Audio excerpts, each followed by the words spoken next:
कामगारांचे नेते यांच्या नेतृत्वामध्ये विनंती असलेला कंत्राटी कामगारांचा पगार मिळण्यासाठी महानगरपालिकेच्या मुख्य कार्यालयात महानगरपालिकेच्या आयुक्त यांना आपलं घराणं मांडण्यासाठी या ठिकाणी आपण सर्वजण आलेलो आहोत. आपलं दुःख, दारिद्र्य आणि आपल्या आक्रोश आणि किंचाळ्या या प्रशासनाच्या ध्यानावर जाव्यात. ही प्रशासन जागं व्हावं, आम्हाला न्याय मिळावा यासाठी निरंतर संघर्ष करणारे आमचे हकीमबाई यांच्यासाठी एका जोरदार टाळ्या वाजवून मागच्या आंदोलनामध्ये त्यांनी लंगड्या जुळ्या गोरगरीब अपंग लोकांचे प्रश्न या ठिकाणी मार्गी लावण्याचं काम त्यांच्या नेतृत्वामध्ये झालं आणि त्यावेळी आमच्या पक्षाचा पाठिंबा त्या आंदोलनाला दिला होता आणि या महानगरपालिका आयुक्ताला मजबूत केलं होतं. इथलेचे उपायुक्त संतोष भाऊ यांनी जोपर्यंत आम्हाला आश्वासन दिलं नाही तोपर्यंत आम्ही तुम्हाला जाऊ देणार नाही अशा पद्धतीची आम्ही भूमिका घेतली आणि संतोष भाऊ यांची गाडी या ठिकाणी आम्ही अडवली. संतोष भाऊळांना आपल्या ठिकाणाला पाय लावून उतरून माघारी मागच्या गेटनं जाऊन पळावं लागलं. एवढं सळो की पळो आम्ही त्या ठिकाणी त्या आंदोलनाच्या माध्यमातून केलं. आजही या संघटनेच्या माध्यमातून ज्या कंत्राटी कामगारांना गेल्या 3-4 महिन्यापासून त्यांचा पगार नाही, त्याचबरोबर मला अशी माहिती मिळालेली की गेल्या 2-4 वर्षापासून अनेक वर्षापासून तुमचा PF भरलेला नाही, ESI भरलेला नाही, तुमच्या कुठल्याच या शासनाच्या नियमांचं पालन केलेलं नाही. केवळ कामगारांचं शोषण करून कामगारांकडून काम करून घेऊन कामगारांना उघड्यावर सोडायचं, कामगाराला वाऱ्यावर सोडायचं. तो मेला काय, जिवंत काय, उपाशी काय, इथल्या एजन्सीला घेणे देणं नाही, महानगरपालिका आयुक्तांना घेणे देणं नाही. इतक्या मुरदार विचाराची झालेली ही माणसं ज्या एजन्सीकडे तुम्ही महाराणा एजन्सीकडे काम करता त्या एजन्सीचं असं म्हणणं आहे की मला महानगरपालिकेनं पैसे दिलेले नाही. मला हकीमबाईंनी आता ते सांगितलं, परंतु महानगरपालिका आयुक्तांना आमचं म्हणणं आहे तुम्ही महाराणा एजन्सीला पैसे दिलेचे नाही, तुम्ही याचा खुलासा आमच्या समोर केला पाहिजे. त्याचबरोबर गेल्या 4-5 वर्षापासून तुमचा जो PF ESI या ठिकाणी इथल्या एजन्सीनं खाण्याचं काम केलेलं आहे. यांना लाजा वाटल्या पाहिजे. सरकारचा जो पगार आहे तो 22,000-23,000 हजार नियमाप्रमाणे सफाई कर्मचाऱ्यांना पगार आहे, परंतु इथल्या कामगारांचं शोषण करून इथल्या कामगारांना पगार दिला काय जातो 12,000, 15,000, 13,000 रुपये. यांना लाजा वाटल्या पाहिजे. इथल्या शहरातल्या आमच्या माता भगिनी सकाळी 4-5 वाजता उठून इथल्या शहराला स्वच्छ करण्याचं काम करतात.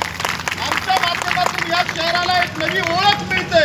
तुम्ही ज्या स्मार्ट सिटीच्या गप्पा मारता त्या स्मार्ट सिटी AC मध्ये बसून होत नाही. आम्ही ज्या वेळेस मैदानात उतरतो या शहरातली घाण साफ करतो त्यावेळेस या शहराची ओळख स्मार्ट सिटी म्हणून ओळख होते. तुम्हाला लाजा वाटल्या पाहिजे. आमच्या पगारी आमच्या आई बहिणी उपाशी आहेत.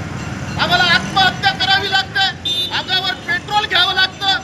आम्ही ज्या मेहनतीचे पैसे मागत आहोत ते काय तुमच्या बापदादाच्या खिशातले पैसे नाहीत. श्रीकांत बिगारी कामाला जाऊन नोकरी करून आम्हाला पैसे देत नाही. हे आमच्या हक्काचा, घामाचा, आमच्या रक्ताचा पैसा आहे. आणि म्हणून या आंदोलनाच्या माध्यमातून महानगरपालिकेचे आयुक्त श्रीकांत यांना आमचं सांगणं की तात्काळ कंत्राटी कर्मचाऱ्यांची पगार करा. दिवाळीच्या आतमध्ये सगळ्या कर्मचाऱ्यांच्या पगारी झाल्या पाहिजे. आणि ज्या पद्धतीनं महाराणा एजन्सीनं गेल्या अनेक वर्षापासून इथल्या महानगरपालिकेला अंधारात ठेवून ज्या ज्या अधिकारी कर्मचाऱ्यांनी महाराणा एजन्सीच्या पाठीशी राहून हा करोडो रुपयाचा जो भ्रष्टाचार केला, या हजारो 1700 जवळपास कर्मचाऱ्यांचा जो ESI पगार आहे तो लुटलाय, स्वतःच्या खिशात घातलाय. या सगळ्या गुंड्या आणि बदमाशांवर गुन्हे दाखल झाले पाहिजे, यांना अटक झाली पाहिजे आणि महाराणा एजन्सीचं लायसन्स तात्काळ रद्द करून महाराणा एजन्सीचे जे मालक आहेत त्यांना अटक झाली पाहिजे. महानगरपालिका आयुक्तांना आमचं सांगणं आहे तात्काळ या लोकांच्या पगारी द्या. त्या हे उग्र स्वरूपाचं आंदोलन जर याला वळण जर दुसरं घेतलं आणि शहरामध्ये याला जर दुसऱ्या प्रतिक्रिया यायला लागल्या तर याला जबाबदार आम्ही नसून हे महानगरपालिकेचं प्रशासन राहील. म्हणून या आंदोलनाच्या माध्यमातून कामगारांना तुम्हाला आमचं सांगणं आहे, माझ्या पक्षाच्या वतीने बहुजन रिपब्लिकन सोशलिस्ट पार्टीच्या वतीने तुम्हाला जोपर्यंत न्याय मिळत नाही तोपर्यंत मी तुमच्या पाठीशी आहे. माझ्या आंदोलनाला या पाठिंबा आहे. हकीमबाई ज्या वेळेस मला आवाज देतील त्या वेळेस मी तुमच्या सोबत आहे. जोपर्यंत या सत्ता संपत्तीने मस्ताडलेल्या रानबोक्यांची मस्ती आपण जिरवणार नाही तोपर्यंत आम्ही आमचं आंदोलन संपवणार नाही. इथल्या झेंड्याच्या कातडीच्या निगरगट्ट सरकारला, इथल्या प्रशासनाला लाज वाटली पाहिजे की आमच्या टाळूवरचं तेल तुम्ही खाता. तुम्हाला लाजा नाही. तुमचे लेकरं बाळं, तुमचे कुत्रे इथं काजू बदामाचे बिस्किट खातात आणि आमच्या माणसाला साधी भाकर नाही. तर महानगरपालिका आयुक्त, तुम्ही माणूस आहात.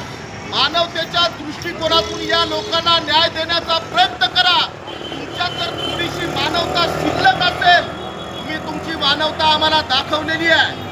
शहरातले हजारो गोरगरिबांच्या घरावर बुलडोजर चालून लोकांना बेघर करून, उद्ध्वस्त करून लोकांना आत्महत्या करण्यासाठी प्रवृत्त करणारे तुम्ही आहात. जेव्हा तुम्ही या ठिकाणी या औरंगाबाद शहरामध्ये कुठल्याही निर्णय प्रक्रियेमध्ये इथल्या गोरगरिबांना उद्ध्वस्त केलेलं आहे. म्हणून उद्या या लोकांनी जर मनावर घेतलं तर उद्या तुम्हाला उद्ध्वस्त केल्याशिवाय आम्ही सोडणार नाही. म्हणून आमची या आंदोलनाच्या माध्यमातून तात्काळ जे काही 1700 कर्मचारी त्यांना त्यांच्या जी काही पगार आहे दिवाळीच्या पूर्वी मिळाली पाहिजे. त्याचबरोबर आता आपण ज्या एजन्सीकडे काम दिलेलं आहे त्याची चौकशी झाली पाहिजे. या लोकांचे PA ASI लगेच तात्काळ भरले गेले पाहिजे. आणि मागची जी महाराणा एजन्सी आहे हिच्यावर CBI एजन्सीच्या मार्फत त्यांची चौकशी झाली पाहिजे. EDच्या मार्फत त्यांची चौकशी झाली पाहिजे. आणि तात्काळ जे काही जबाबदार लोक आहेत ज्यांनी कामगारांचं शोषण केलंय, रक्त शोषण केलंय, आमचा वापर केला, आमचा निस्ताव या शहराला स्वच्छ करण्यासाठी वापर करून घेतला, काम करून घेतलं, परंतु आम्हाला न्याय दिला नाही, अशा सगळ्या लोकांवर कारवाई झाली पाहिजे. जोपर्यंत या गुंड आणि बदमाशांवर कारवाई होणार नाही तोपर्यंत आम्ही यांची मस्ती जिरवणार नाही, तोपर्यंत आपलं आंदोलन संपणार नाही. हे आपण कायम लक्षात ठेवावं. आणि जी कुठली एजन्सी, कुठला हरामखोर बदमाश एजन्सीचा मालक तुम्हाला जर कामावून काढण्याची धमकी देत असेल तर आम्हाला कळवा. त्याला चौकात खोबरं करून मारल्याशिवाय आम्ही सोडणार नाही. त्याच्या बापाची एजन्सी नाही आहे, हे प्रशासन त्याच्या बापाचं नाही आहे. फुकटात तुम्ही आम्हाला राबून घेणारी ही काही इंग्रजांची सरकार नाही. या देशात बाबासाहेब आंबेडकरांचं संविधान आहे. या देशात लोकशाही आहे आणि या लोकशाहीनुसार आम्हाला लढण्याचा अधिकार आहे. आम्हाला लढण्यापासून कोणीच माईचा लाल थांबवू शकत नाही. हे कायम तुम्ही लक्षात ठेवा. आम्ही तुमच्या पाठीशी आहोत. घाबरण्याची गरज नाही.